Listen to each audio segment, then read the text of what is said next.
Hi hello friends, welcome back to our channel Ashu Reddy kitchen and vlogs. ఈరోజు మన ఛానల్లో hotel స్టైల్లో మనకు దోశలు క్రిస్పీగా అలాగే ఇలా కలర్గా మంచిగా రావాలంటే పప్పులు పెట్టుకునేటప్పుడే ఎలా నానబెట్టుకోవాలనేది చూపిస్తాను చూడండి.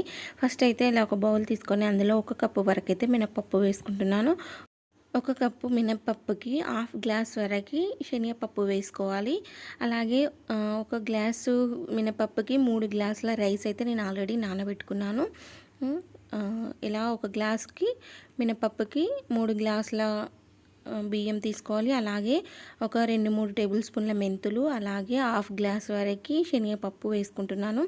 ఇవన్నీ కూడా వేసేసి అంతా కలిసేలా కలుపుకొని మనమైతే కడిగి 2-3 సార్లు కడిగి నానబెట్టుకోవాలి. ఒక 6 అవర్స్ నానబెట్టుకున్న తర్వాత పిండి రుబ్బుకోవాలన్నమాట. పిండి రుబ్బుకునేటప్పుడు మనం ఒక 10 నిమిషాల ముందైతే ఇలా అటుకులు అయితే 1 గ్లాస్ వరకు నానబెట్టుకోవాలన్నమాట. కడిగి నానబెట్టుకొని ఇవి మనం పిండి రుబ్బుకునేటప్పుడు ఇవన్నీ కూడా కలిసే విధంగా మనం రుబ్బుకుంటే మనకు హోటల్ స్టైల్లో వస్తుందన్నమాట. దోశ అయితే చాలా క్రిస్పీగా, చాలా కలర్గా, చాలా బాగా వస్తుంది.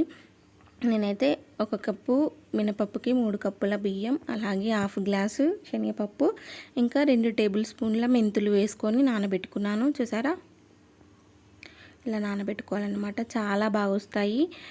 చూసారా, నేనైతే 3 కూడా కడిగేసి ఒక 6 అవర్ నానబెట్టేసి 6 అవర్ తర్వాత పిండి పట్టి మనమైతే ఇలా దోశలా వేసుకుంటే సూపర్గా వస్తాయి. ఇలా చూసారా ఎంత మంచి కలర్ వస్తాయో, చాలా బాగా వస్తాయి. హోటల్ స్టైల్లో వస్తాయి. నచ్చితే ట్రై చేసి తప్పకుండా కామెంట్ బాక్స్లో కామెంట్ చేయండి. Okay friends.